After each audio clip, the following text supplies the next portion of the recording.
Hello, hello. Ron Callis here with another episode of Automation Unplugged.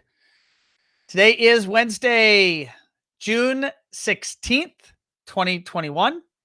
It is just a little bit after 12:30 p.m. Eastern Standard Time. So we're coming to you on our normal day and our normal time. What I'm going to do real quickly is I'm going to jump over to Facebook and make sure that we are streaming live. We are also streaming live now these days on LinkedIn, which is pretty cool. We got that squared away. We had officially requested the right to stream into LinkedIn more than a year ago when they started doing this, and we were officially. I guess my profile was officially approved just a few weeks ago. So definitely appreciate all our LinkedIn listeners and watchers, whether you're with us live or in replay. Definitely on both platforms. Don't be shy. Drop into the comments, say hello, and let us know if you have any questions or comments as we go along. We are here for show number 174. And my guest today is Omar Alarcon, although he is going to help me with a better pronunciation as soon as we go live, and I'm going to bring him in because he tried to help me, and I've got a rolling R, and I was butchering it. And I was like, I can't do it, Omar, but we're going to get it right as soon as I bring you on. I'm not trying to offend your name. You had a beautiful name. He is the CEO and owner of A's Smart Home Solutions. And he is in, I want to say, I just had it up. Let's see here. Let me get it right. Out of Fountain Hills, Arizona. And he's running a very nice business. He's had a really neat, set of career changes that I'm going to let him tell you all about. And he has a background as well as an electrician. And he's now with his wife and his team running a very successful integration firm. And so without further ado, let me bring in Omar and let's get the show started.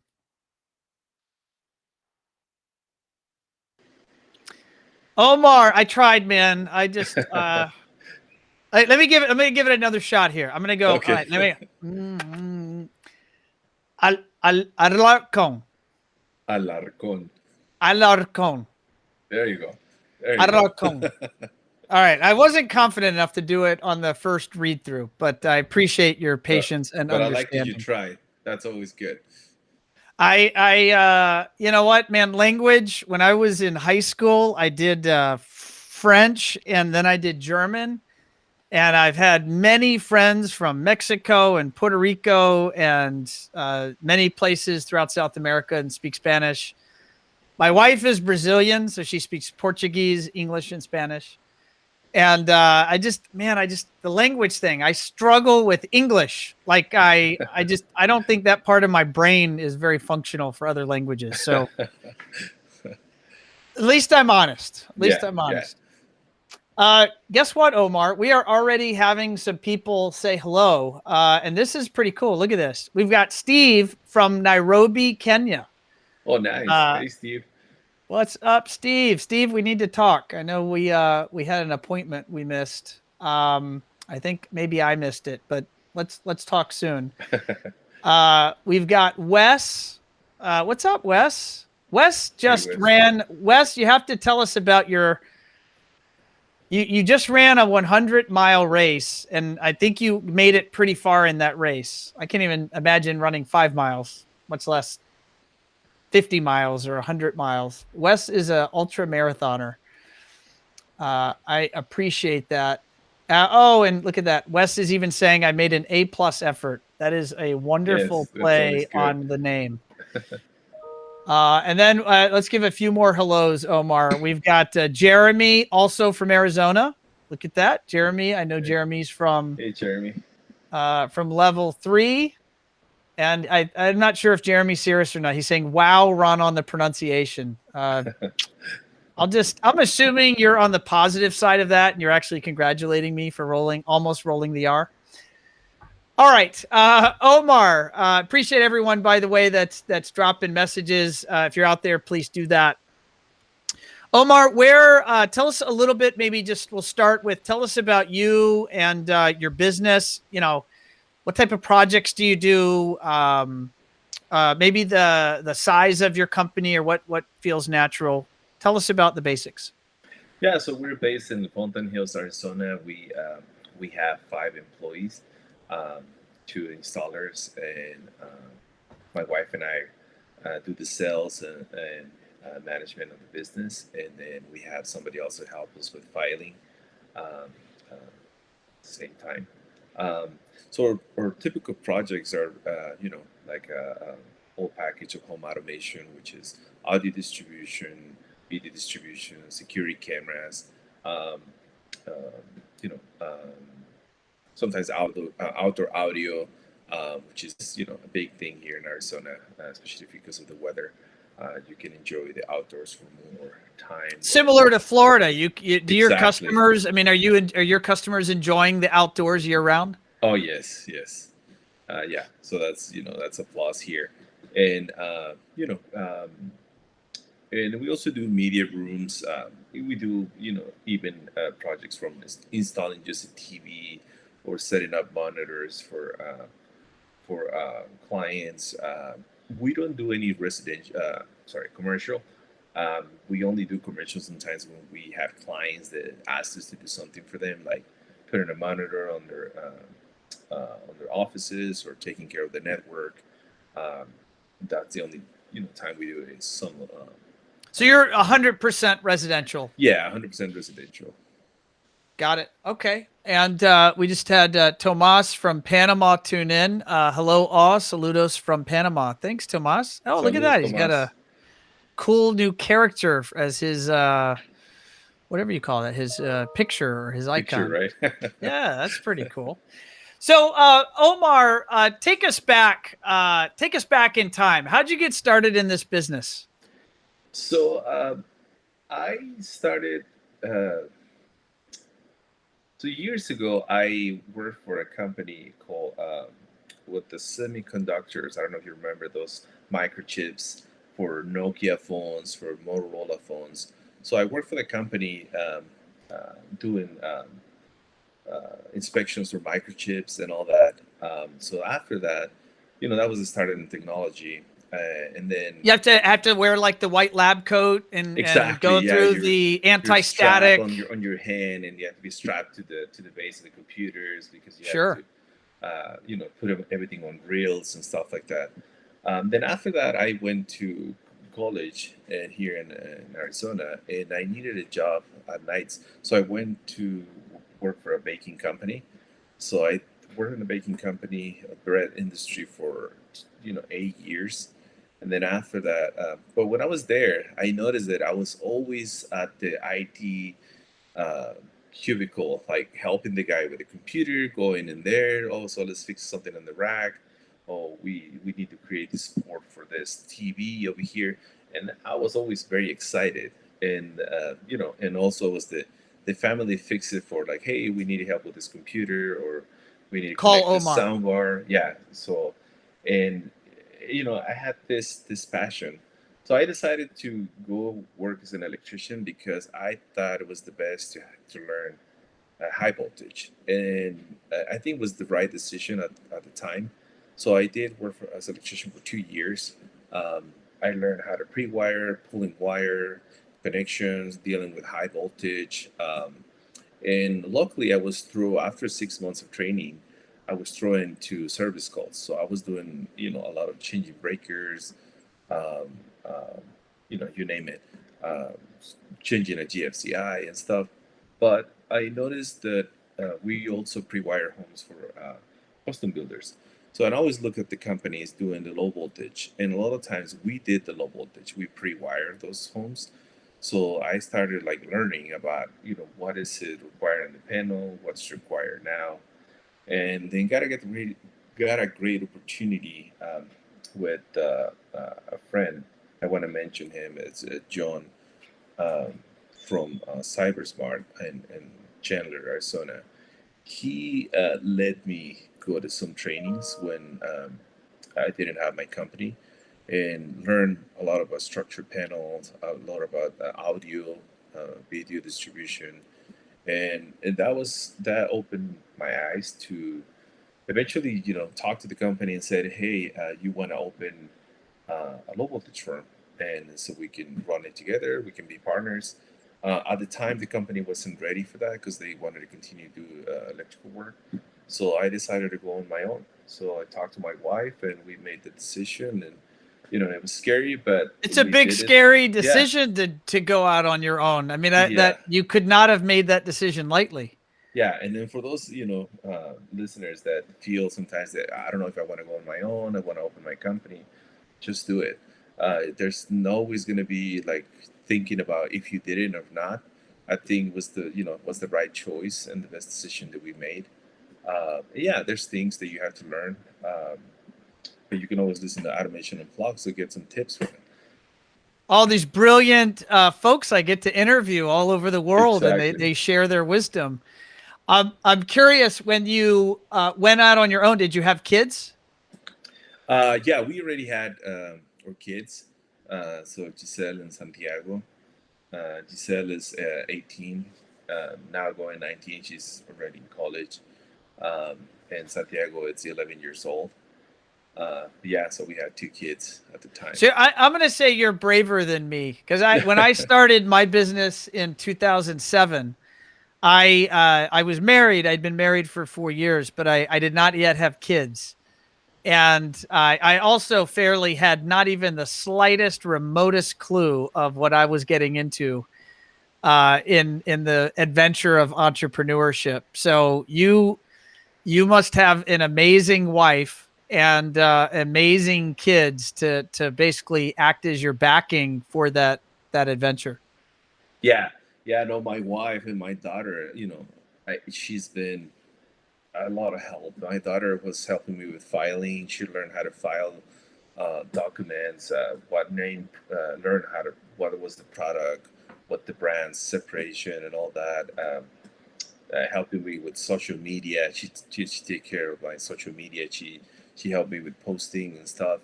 They've been very supportive, and I'm very thankful that they always behind my back, helping me with the company. Now, I want to go back, if you don't mind. I want to go back. By the way, we're getting lots of comments here, and Chad dropped the note. You have a nice rack, Oh, thanks. referring to the rack over your shoulder. And then he says your Instagram posts are super hot, and I actually agree. And I'm going to share them on screen in a little Thanks, while, Chad. and Appreciate it, man. I want to talk to you about that. By the way, Jesse says, Buenos dias. Glad to see Omar on the show. Hey, Jesse, ¿cómo estás, man?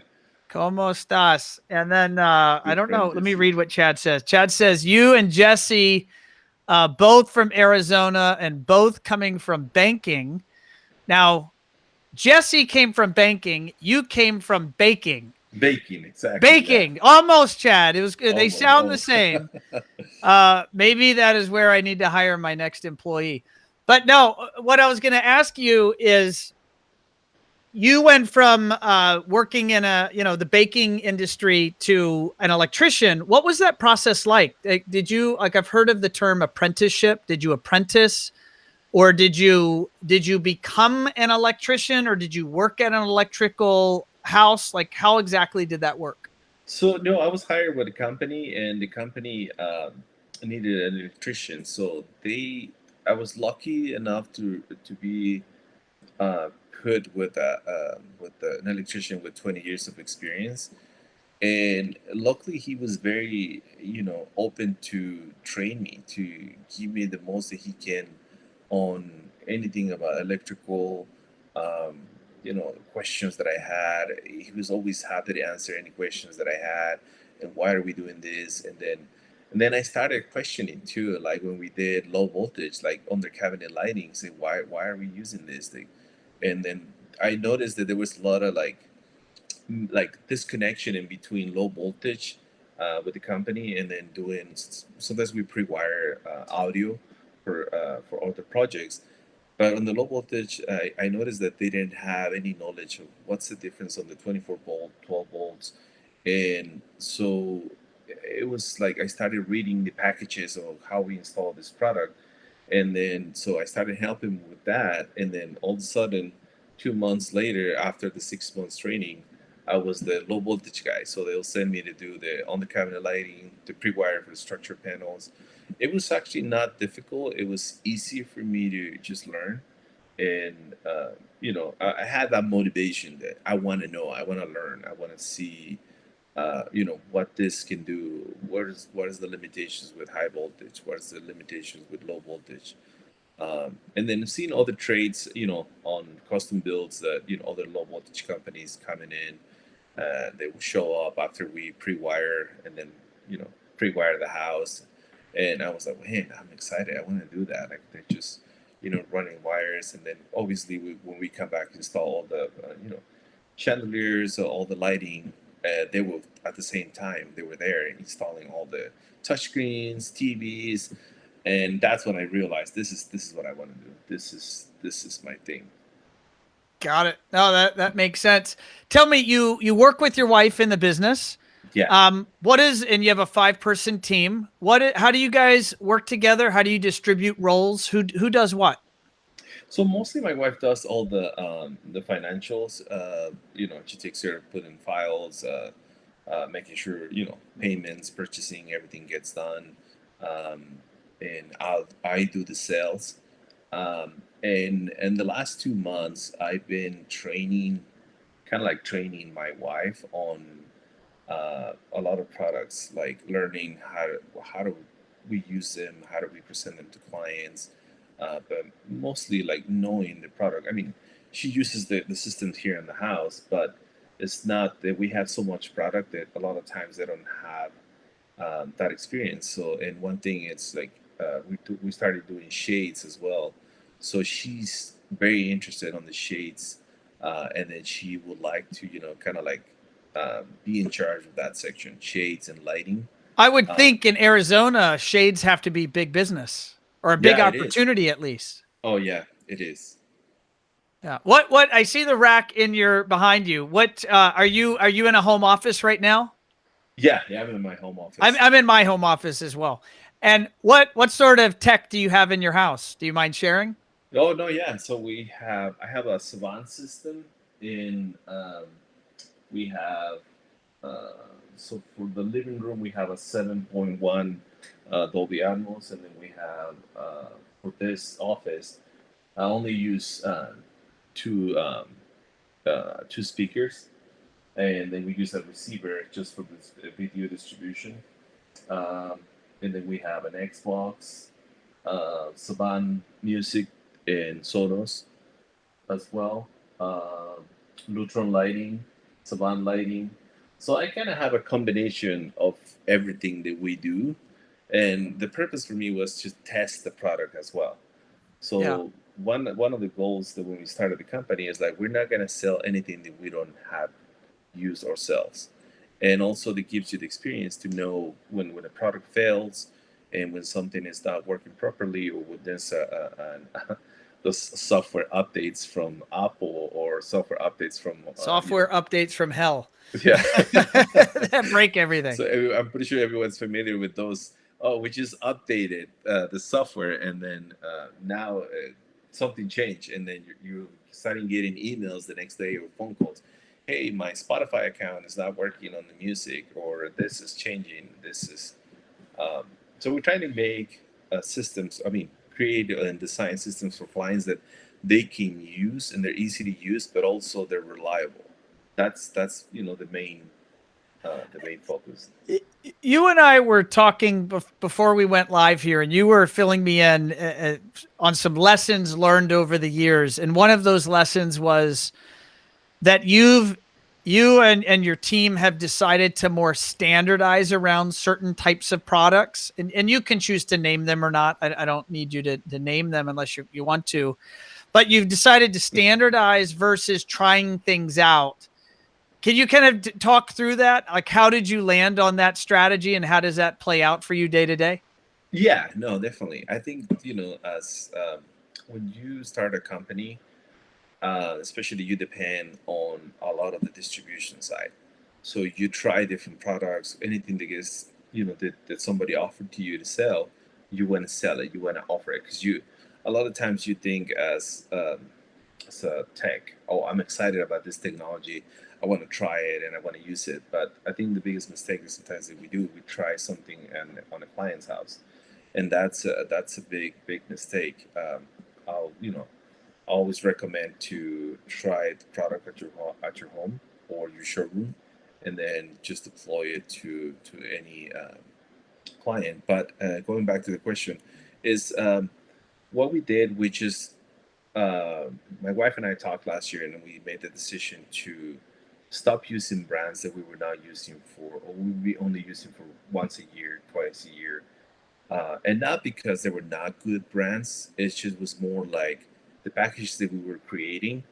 Um, those companies had everything in it. So if the brand of speakers will have LCRs, will have soundbar, will have this, and then that will be, or like Bowers and Wilkins will be, or high end audio, and then we'll put anything. If somebody wants 2 channel, we'll have the Bowers, the towers to set up for clients, or we could just do the audio video distribution and we use Sonans or same as the Bowers and Wilkins, depends what the client make the decision.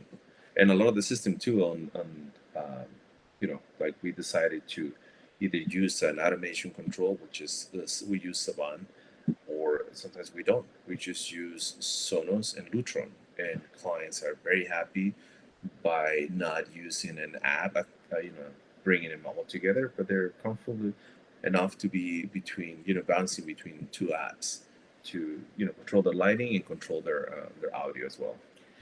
Omar, since you guys have made the decision to do less of the try it, what's being pitched you, and more, standardizing around, you mentioned a lot of great brands there. Have you been able to track any improvement in performance of your systems, of your installs, increased profitability, fewer, service calls? Is anything kind of, have you watched the Yeah. needle move? And then you just named it right now, service calls. So we realized that some products that we deploy, um, even a lot of brands that always I want to name Sonos is something that a lot of integrators have mixed feelings with Sonos, but it's also a company that I feel that the product is very reliable, but also it's no brainers, no headaches. You set up your Sonos, you can use your audio distribution amplifier, or you can just use Sonos. And once we install a Sonos system, I can tell you that I went back just once or twice just to replace the unit because something overheated or something like that, but not for any issues with that. That saves us the rolling out the truck and going over there, get it fixed. Um, and when we set up a soundbar, the same thing. You set up a soundbar below the TV. Client can use their Apple TV for the audio, and then you don't have to do video distribution. And you know the story about the video distribution with matrix switches and all that. There's all volumes going bad, and we always have to go back and change this, or the client decided to change your TV, and then the HDMI extender is not supported for the new TV. And then all the things that I try to do when I meet with clients is not to overwhelm them, but make sure that they understand the technology. Like when you get a 4K TV, then we have to go and explain them what's available in 4K, what they can enjoy, and what they need to be able to enjoy that TV. Uh, because a lot of times it's like, well, I have my receiver ready, and my receiver is good. There's no issues. Yeah, but your receiver is not a 4K receiver, so anything that you plugged in there, you're not gonna get that content. Content is limited now, not as much as before, but with Netflix or some other streaming platforms, you'll be able to enjoy 4K, which is it's becoming like the standard. I'm looking at your logo on your shirt, and for those that are listening on the podcast, Omar's wearing a black shirt and big bright colored logo right there on his chest. A's Smart Home. What does the name come from? So Ace is Alarcon. So Alarcons. So we put, since we're like four Alarcons. So Ace Alarcons. So like four people, Ah, and okay. then And so Smart. four members of your family in the business? Yeah. So Ah, okay. Okay. there's only three of us. My kid Santiago is still 11.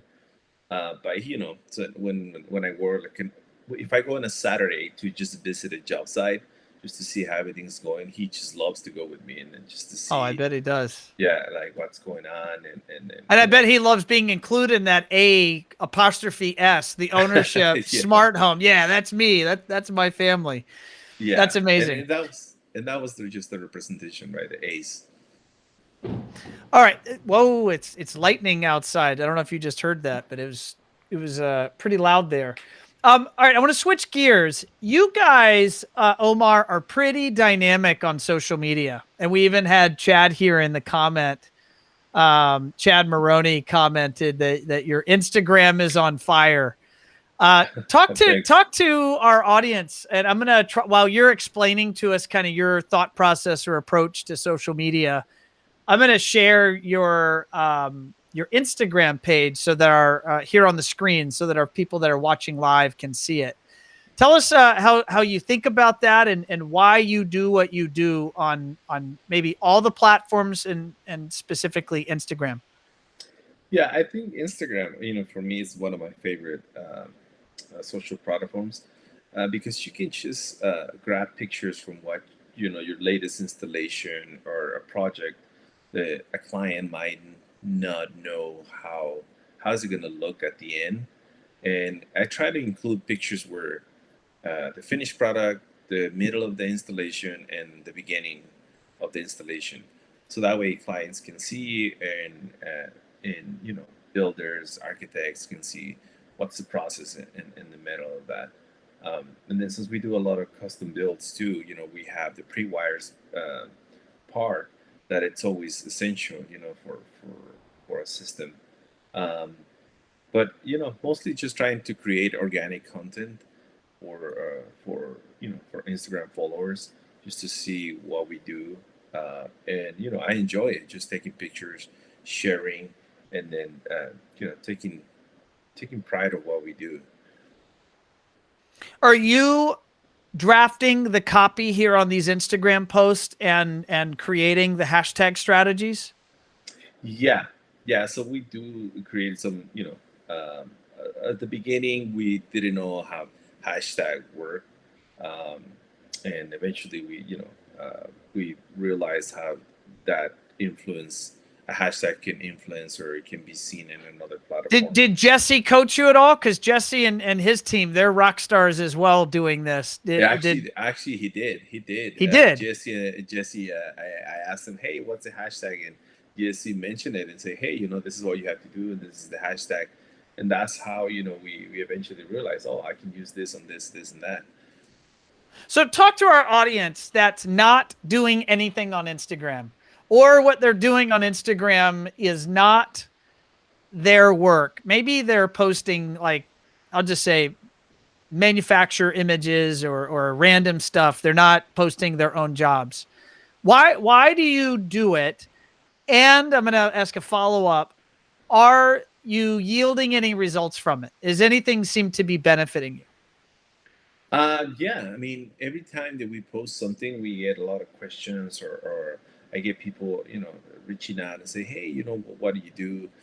And also, fellow integrators, like, hey, I noticed that you use this product. How did that work for you? And it's always helpful.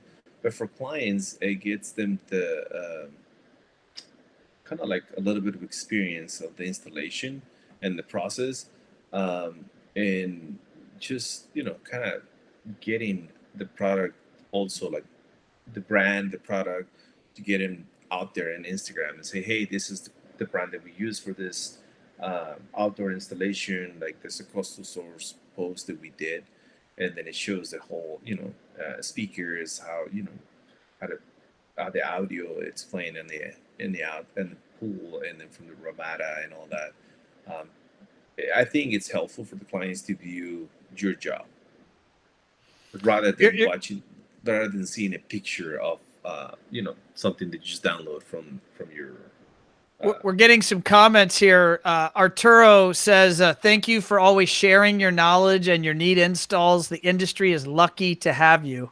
Oh, Arturo, gracias. ¿Cómo estás, That's man? very cool post. And then Chad says that you do a great job, Omar, and you raise the bar for others. Plus, you do a great job showcasing your customers' user experience. Thanks, Chad. I appreciate it, man. Thank you. That's pretty awesome. And then Sean Sturmer just posted, he said, Cake takes keeping up with the Joneses to a whole new level. It definitely does. Well, Yeah, thank you. why, Omar, why Instagram and maybe position as a platform, your opinion, how does that compare to Facebook and LinkedIn and Twitter or Houzz or Pinterest or all the other alphabet of social platforms? What is proven to make a difference for you guys? I think honestly, the user experience for me on Instagram, I think it's easier to create content, post it, just you get it out there. I don't know if you noticed, but on Facebook, I'm not really that much on Facebook. I just link our account from Instagram to Facebook. So your Instagram posts go to Facebook, Yeah, because I but it's feel not as like personalized. exactly. I feel like Facebook is kind of clunky. There's so much stuff that is not. Maybe it's a different platform for different. I don't know, from different clients or from different users. But I think Instagram, it's easy. You just get the pictures, share the story. You're able to share your story. Now we have be able to share reels or the IG stories as well. I don't know. It's just to me it's just much easier, and I think the app's clean, and you be able to see you go to profile, you can see all the posts, all the the jobs from other fellows integrators or just other companies as well.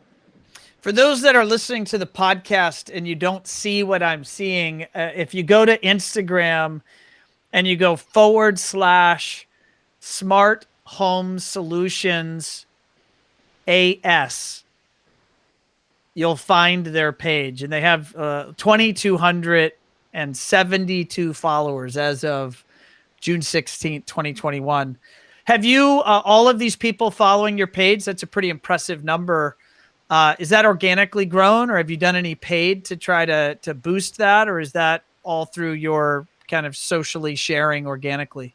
No, it's just organically everything that we do. When we do some paid advertisement, it's just like our showroom, just to people to visit our showroom and stuff like that. But everything has been organic. I've been lucky to have people to follow us and then check our post.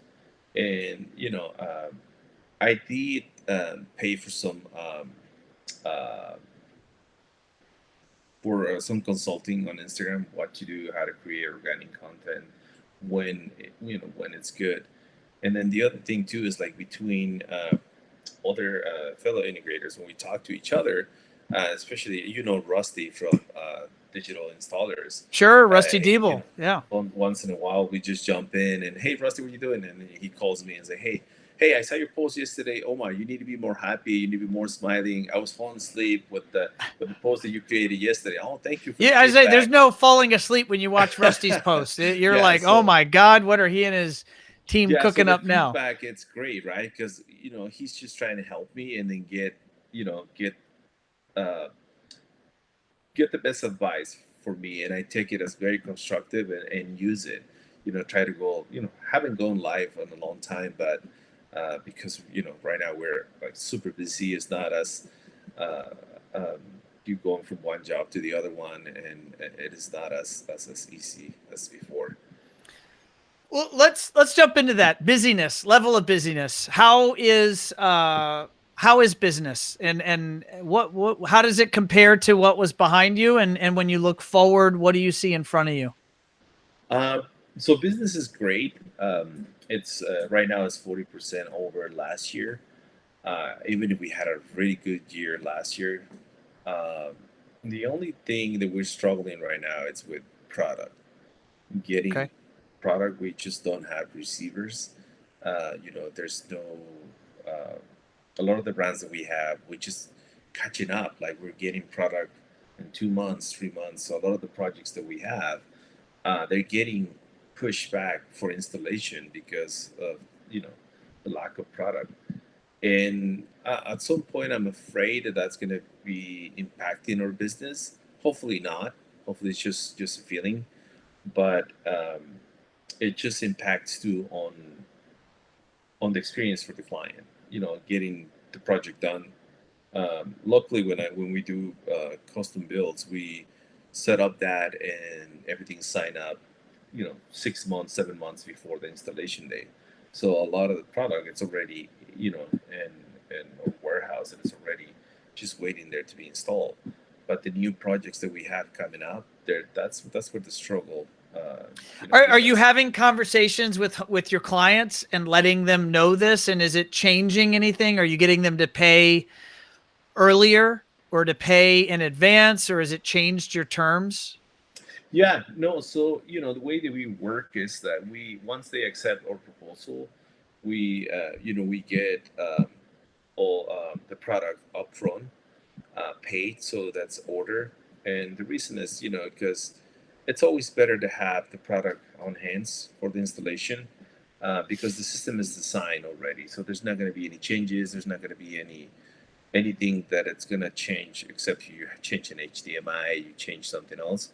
Or if we cannot find like a receiver of a specific brand, we'll match it with something that is on the same caliber, like a $2,000 receiver, then we put something else with the same expectations. But we make sure that we lay out those expectations for the client from the beginning of our conversations. Got it. No, that makes sense. And when do you have any gut feeling, any whispers in your ear about when some of this supply chain stuff is going to ease up? No, I honestly don't. I've been hearing since last year. Oh, the beginning of the year or the June. June will be the June seems to be the magical month, but we're in This June June, as already. in right now, or you're Yeah, saying and it, next June, yeah, and 2022? I haven't seen anything that it has changed at all. That's funny. So, we're coming up on, well, obviously we're in summer now, but we'll be coming up on a bunch of shows happening in the fall. Are you guys going to do any of the shows? You're going to go to CEDIA, or are you guys going to wait till next year? I think CDIA, we're gonna wait until next year. Um, I think we have a lot of brand partners or reps are visiting us. Some of them having some events. Um, I think this year I'm just gonna wait until next year. Got it. That makes sense. What has you most excited about the balance of this year in your life, in your business, and what's going on? What are you excited about? Excited. It's about like the business, like um, growing the business as it all this year has been um, very helpful on making decisions and determinations for the next year. So we're excited to bring more brands to and more services to our company, but also we want to make sure that when we bring all those new brands and services, that we're ready to do it, the right way. And we're excited. We have some partnerships that we'll be announcing in the next month, and also we're adding a few more employees to the business. So I'm excited. Like I mentioned to you before the cast, I listened to one of your podcasts last year with I think it's Will the boss from Oh, Spain. Wim DeVos from Wim the boss, Spain, yeah, from yeah, from from Spain. And Genesis, and now he's in a number of businesses over there. yeah, and one of the advices that he gave is like, hey, whatever happens, just get ready. When COVID hit last year, and I was like, wait, he's right. Even instead of just wondering what's going to happen with some of the time that you had when that happened, was like, we're going to get ready. So we got our showroom ready, even though we knew that it was not going to be able to we were not going to be able to have people over as we thought. But now, when everything's going back slowly to going in person, it's great because now we have everything set up and ready to go. Um, so That's amazing. And it's I tell you what, it also is very fulfilling for me to know that you've listened to some of the shows and found value in some of the interviews, and we try to bring in a nice diverse set of our industry from all sides, from dealers to consultants to manufacturers and businesses of all sizes. Because I think you guys are all amazing. You guys and gals are all amazing. And business is hard and our industry is hard, but it's also exciting. And I think there's so many unique stories there to be told. You were telling me offline, you're like, Ron, you have personalities. I'm not a personality. I was like, yes, you are, Omar. You're exactly the DNA that makes up our industry. So I love that you said yes to coming on the show. no, thank you for the invite. In terms of, I want to close on this. If there are folks listening and maybe they are I'll let you think about them. Maybe they're just like you, or maybe they are businesses that are looking up and aspiring to be like you. What's a word of wisdom or two, an idea or two that you've practiced or found in your business or life that has helped you get to where you're at? I think one of the things that I would like to share, and especially for new business, when somebody's trying to build a business, is don't be afraid. Like when you want to reach out to brands because you want to build your business, it's you're always afraid to reaching out to a big brand and they might say no to you. And I got that experience, and when that happened, at the moment I felt kind of like sad, and oh, so maybe this is not what I need to do. Just keep going. I keep knocking doors, and eventually the doors will open for you, and also have a plan for if something goes wrong. Something, have a contingency plan. And okay, so what if something happened, a TV broke when you were doing the installation. uh, have Make sure, and um, and I want to just reiterate on this, make sure that you lay out the expectations with your clients in writing, In not writing, just so not verbally. just words, Yes, when you not set just up, hand waving. yeah, when you set up a contract and everything, make sure that it's always in writing, and then you let them know what the system is going to do for them, and then make sure that you don't oversell the experience, because a lot of times the mistake is we oversell the experience, and when it's time to give the product system to a client, if the system underperforms, then you will have a lot of service calls to get that result. That's just Now my that's advice. I'm curious in terms of that performance level. Do you find that do you put a text description in your proposals for every room that describe the functions of that room? Yes, yes. At the beginning, we didn't, but then eventually we had to, and explain, hey, so this room, this is going to be a TV. It's going to work with this. It's only going to be for streaming, so you'll be able to use Roku, and then you're going to use your handheld remote that it was provided with Roku or Apple TV, and especially also in audio distribution, because a lot of times clients get the idea that because you're installing a receiver in the living room for the 5.1 surround, that also that receiver is going to run the speakers on the patio, and that runs into like, hey, yeah, we the receiver can be used with Sun 2. At the same time, we need a source to be able to It's distribute. such an astute observation, Omar, because so many, I'm betting so many listening or watching send out proposals that are consisting of equipment lists and labor. And Yes. I chat. Did you used to do that, or did you do that in the beginning of only giving the customer equipment lists? Yeah, yeah, we did that at the beginning, and then we realized eventually, obviously we had an experience where it was not fun, and it was a learning experience to realize that making sure that you lay out on your proposals that what's the performance of the product, what's the warranties of each product, and also what's the expectation of that room to perform. Um, and it has been a lot of help in that.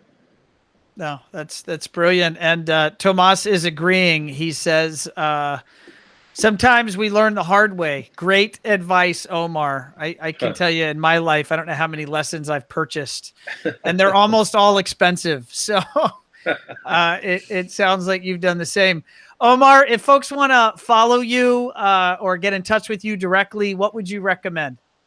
Um, you can always email me at Omar at smarthomesolutionsas.com, or DM me on Instagram at Omar. I'm sorry, at Smart Home Solutions AS.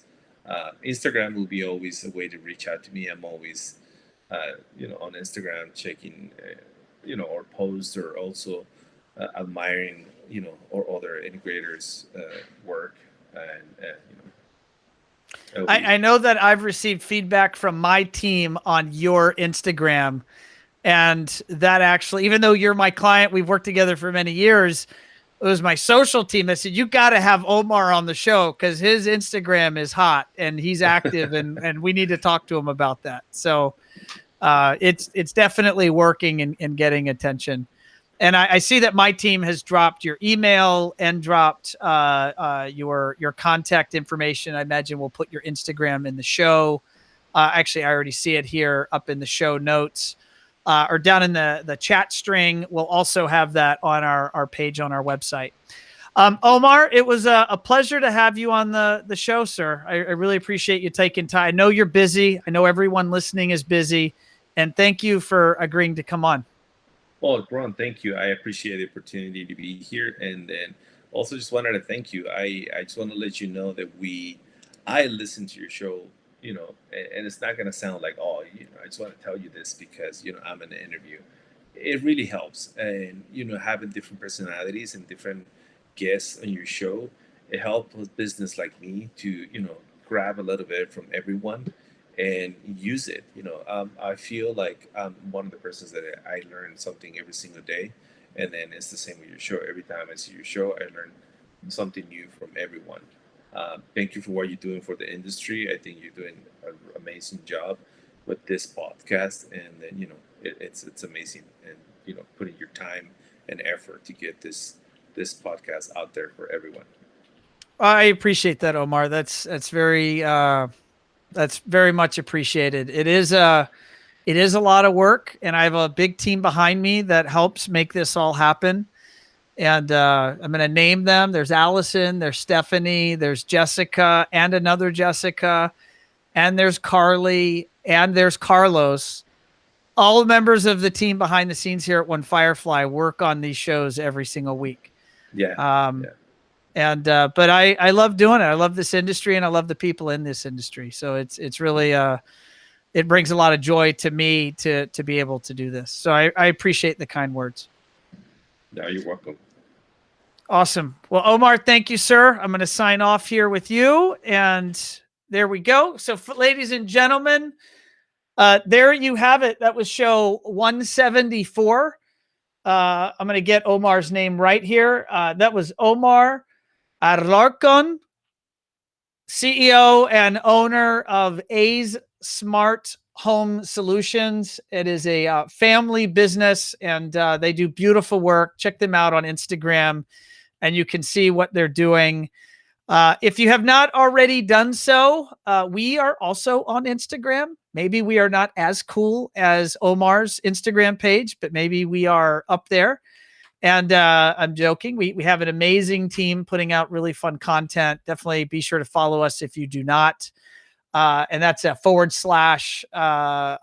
Firefly LLC on Instagram, and also on our podcast. If you haven't subscribed, Spotify, Apple, whatever your preference is, I'd love if you'd follow the show, or even be willing to leave a review.